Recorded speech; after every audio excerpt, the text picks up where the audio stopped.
I was going through this phase where I said I just want to not be attached and not be committed, and I just want to have fun because this is the age too, and and he comes along, and so I didn't commit. In fact, until he proposed to me, there was no real commitment as such. The kind of impact that a person can have in your life, I think for me that's what I take from a relationship. एक ऐसा controversial post जिसके बाद पूरा Bollywood shock हो गया। संदीप रेड्डी वांगा ने expose किया दीपिका का डर्टी पीआर गेम। अब बॉलीवुड सिर्फ एक्टिंग का नहीं, पीआर का ही बैटलफील्ड बन चुका है और इसकी ओजी क्वीन है दीपिका पादुकोण। दीपिका का अफेयर कभी क्रिकेटर के साथ, कभी एक्टर के साथ और कभी बिजनेसमैन के साथ रहा, जिन्हें फैंस अपना आइकन मानते लेकिन हेटर्स कहते टॉक्सिक पीआर क्वीन। आज हम दीपिका पादुकोण की लव लाइफ से लेकर उनकी कंट्रोवर्शियल लाइफ के बारे में बात करेंगे। शुरुआत होती है 2004 से, जब बैंगलोर छोड़कर दीपिका मुंबई अपना करियर बनाने आई थी और मॉडलिंग डेज में उनकी मुलाकात निहार पांड्या से होती है, जो बॉलीवुड सिंगर नीति मोहन के हस्बैंड हैं। दीपिका और निहार मॉडलिंग करते करते एक दूसरे को डेट करने लगते हैं और इनका रिलेशनशिप 3 साल तक चलता है। लेकिन 3 साल बाद जब दीपिका को बॉलीवुड से ऑफर आता है तो दोनों के बीच प्रॉब्लम आने लगती है। कहा ही जाता है कि जैसी दीपिका को ओम शांति ओम मिली, उनका ध्यान बॉलीवुड पर शिफ्ट हो गया और 2007 में दोनों का ब्रेकअप हो जाता है।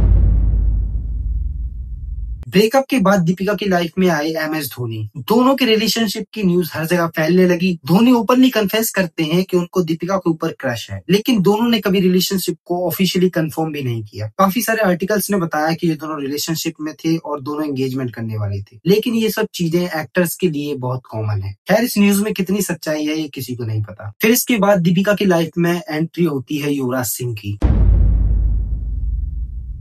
जैसे ही दीपिका और युवराज के लिंकअप की न्यूज बाहर आने लगती है, वैसे ही धोनी खुद को उनसे अलग कर लेते हैं। युवराज और दीपिका दोनों अच्छे दोस्त थे, लेकिन धीरे धीरे एक दूसरे के प्यार में पड़ गए। दोनों को काफी बार अलग अलग जगह साथ में स्पॉट किया जाता था, लेकिन फिर इनका रिलेशन ज्यादा टाइम तक नहीं टिक पाया और इन दोनों ने ब्रेकअप कर लिया। कुछ रिपोर्ट्स के हिसाब से दीपिका ने इसलिए ब्रेकअप किया था क्योंकि युवराज उनके लिए काफी पॉजेसिव हो गए थे, लेकिन ब्रेकअप का रीजन युवराज ने कुछ अलग ही बताया। वो बताते हैं कि दीपिका ने उन्हें रणवीर की वजह से छोड़ा। और इंटरेस्टिंग चीज ये है कि ये जो सारी चीजें हुई है ये 1 साल के अंदर ही हुई है, यानी कि 2007 में निहार से ब्रेकअप, फिर धोनी से और उसके बाद फिर युवराज से, और फिर उसके बाद 2008 में रणवीर कपूर से रिलेशन। 2008 का टाइम था। रणवीर और दीपिका की मुलाकात बचना ये हसीनों के सेट पे हुई थी और उसी सेट से दोनों का लव एंगल भी चालू हो जाता है। दीपिका इस बार रिलेशनशिप के लिए इतनी सीरियस थी कि उन्होंने रणवीर के नाम का अपने गर्दन पे टैटू भी करा लिया था। दोनों ही बॉलीवुड पार्टीज, अवार्ड शो और रेड कारपेट पे साथ दिखाई देते थे और फैंस इनके रिलेशनशिप को काफी पसंद भी किया करते थे। लेकिन फिर एंड में हुआ वही जो इतने महीनों से होते हुआ आ रहा था, ब्रेकअप। 2009 में दोनों का ब्रेकअप हो जाता है और ये रणवीर की लाइफ का one of the ugliest breakup बन जाता है, क्योंकि इस रिलेशनशिप के बाद रणवीर कपूर की इमेज की धज्जियां उड़ गई, क्योंकि दीपिका ने कोई कसर नहीं छोड़ी रणवीर कपूर को प्लेबॉय दिखाने की और खुद को एज अ विक्टिम। इन दोनों की ब्रेकअप की वजह काफी हद तक दीपिका भी थी, क्योंकि जब एक दिन रणवीर ऊटी में शूटिंग कर रहे थे तो दीपिका अपनी एक्स बॉयफ्रेंड निहार के साथ लंच डेट पर जाती है और वो लंच 2 घंटे से ज्यादा तक चलता है। खलीज टाइम के एक इंसाइडर ने बताया कि दोनों लंच करते करते इतना खो गए थे कि दोनों को टाइम का पता ही नहीं चला, और जब रणवीर को ये बात पता चली तो उनके अंदर का एनिमल जाग गया, जिसके बाद रिपोर्ट्स के हिसाब से रणवीर निहार को एक थप्पड़ मारते हैं और दोनों की बहुत बुरी फाइट होती है। जैसे तैसे दीपिका इस फाइट को रोक देती है और फिर इसके बाद रणवीर कपूर और दीपिका पादुकोण का ऑफिशियली ब्रेकअप हो जाता है। दीपिका के अफेयर का सिलसिला यहीं खत्म नहीं होता। 2010 में अरबाज खान के बर्थडे पार्टी पर सिद्धार्थ माल्या और दीपिका पादुकोण साथ में दिखाई देते हैं। पूरी पार्टीज में दोनों काफी क्लोज दिखाई देते हैं और उसी के बाद दोनों की डेटिंग रूमर्स चालू हो जाते हैं। धीरे धीरे दीपिका आरसीबी टीम को सपोर्ट करने स्टेडियम भी जाने लगी, क्योंकि उस टाइम आरसीबी के डायरेक्टर सिद्धार्थ माल्या थे। दोनों को हर जगह साथ में देखा जा रहा था और फिर आता है 2011 का आईपीएल मैच। इस मैच में कैमरामैन कुछ ऐसा कैप्चर करता है जिसके बाद नेक्स्ट डे वो पिक्चर हर न्यूज़पेपर के फ्रंट पे थी। सिद्धार्थ माल्या और दीपिका पादुकोण इस पिक्चर में किस करते हुए दिखाई देते हैं। 2012 में दीपिका सिमी गरेवाल के शो में आती है। जब उनसे सिद्धार्थ के रिलेटेड क्वेश्चन पूछा जाता है तो वो कुछ ये जवाब देती हैं। The kind of impact that a person can have in your life, I think for me that's what I take from a relationship. और जब ये इंटरव्यू आता है तो दीपिका रणवीर सिंह को डेट कर रही थी। 2012 से 2018 तक दीपिका रणवीर सिंह के साथ मेंटली कमिटेड थी, लेकिन वो उसके साथ साथ और लोगों को भी देख रही थी।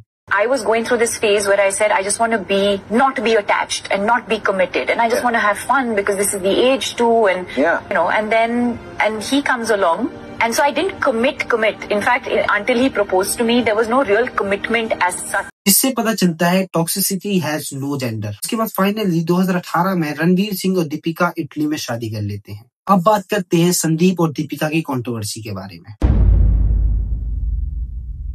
संदीप रेड्डी वांगा ने दीपिका को अपनी अपकमिंग मूवी स्प्लिट में एक रोल ऑफर करा था, प्रभास के अपोजिट। इस मूवी के लिए दीपिका कंफर्म भी हो चुकी थी, लेकिन शूटिंग शुरू होने से पहले दीपिका की अलग अलग डिमांड की वजह से संदीप उन्हें इस मूवी से निकाल देते। दीपिका की डिमांड थी कि वो 6 से 8 घंटे शूट करेगी और उन्हें 6 वैनिटी वैन चाहिए। वो 20 से 24 करोड़ की फीस लेंगी इंक्लूडिंग प्रॉफिट शेयर, और वो तेलुगु में डब भी नहीं करेंगी। और सिर्फ इतना ही नहीं, वो स्क्रिप्ट में भी कुछ चेंजेस चाहती थी, जिसके बाद संदीप रेड्डी वांगा ने उनसे कहा, निकल, पहली फुर्सत में निकल। इसके बाद दीपिका पादुकोण को हटाकर इस मूवी में तृप्ति डिमरी को साइन कर दिया जाता है, जिसके बाद दीपिका फीमेल और मेल की फाइट ले आती है और बोलती है कि अगर मेल एक्ट्रेस 100 करोड़ की फीस ले सकता है तो फीमेल एक्ट्रेस क्यों नहीं। इसका जवाब आमिर खान ने बहुत अच्छे से अपनी पुरानी वीडियोस में दिया है। I have to say, why Bollywood actresses get paid the same as Bollywood actors? You know, in Bollywood... Do you agree with me?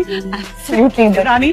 There is definitely... I am all there with you, Sonia, right now. Society has to change the way they think. No, I have a very good answer for that, actually. See, in film, the fact of the matter is, yes, heroines work very hard, but so do cameramen.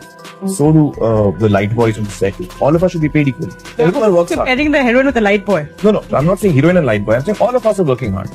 I'm working hard, so is the light boy. Why is he paid differently from me? It's not because he's a man or a woman. You're confusing the issue there. The reason why you're paid differently in cinema is because the market forces understand that you're able to bring that much money back to a film. So if I'm paid 10 rupees, it's because I can bring back that money and more. If I'm paid 5 rupees, if Rani can fit in more seats than I can, 101% she'll be paid more than her. The market forces and make sure that she gets paid more than I do. So it's got nothing to do with your sex as female or a male. It is your ability to pull people in. ये सब PR games खेलना दीपिका की पुरानी आदत है। उनकी ही PR ने पूरी कोशिश की थी कि रणवीर और दीपिका की मैरिज को एक आइडलाइज मैरिज दिखाने की, लेकिन कॉफी विद करण में जाकर दीपिका खुद ही अपनी इमेज की धज्जियां उड़ा देती। पीआर एक ऐसा डर्टी गेम है जो किसी भी टॉक्सिक इंसान को ग्रीन फ्लैग और एक रियल इंसान को टॉक्सिक बना देता है। आपका क्या ओपिनियन है दीपिका के डर्टी पीआर के बारे में? हमें कमेंट्स करके जरूर बताएं। और मेरा नाम है आशु, आप देख रहे हैं इनसिक्योर बॉलीवुड। आपको ये वीडियो कैसी लगी कमेंट्स में जरूर बताएं। हमारी वीडियोस को लाइक करें, चैनल को सब्सक्राइब करें। पिछली हमारी 2 वीडियोस को आपने काफी सपोर्ट किया है, तो इस वीडियो पे भी अपना सपोर्ट बनाए रखें।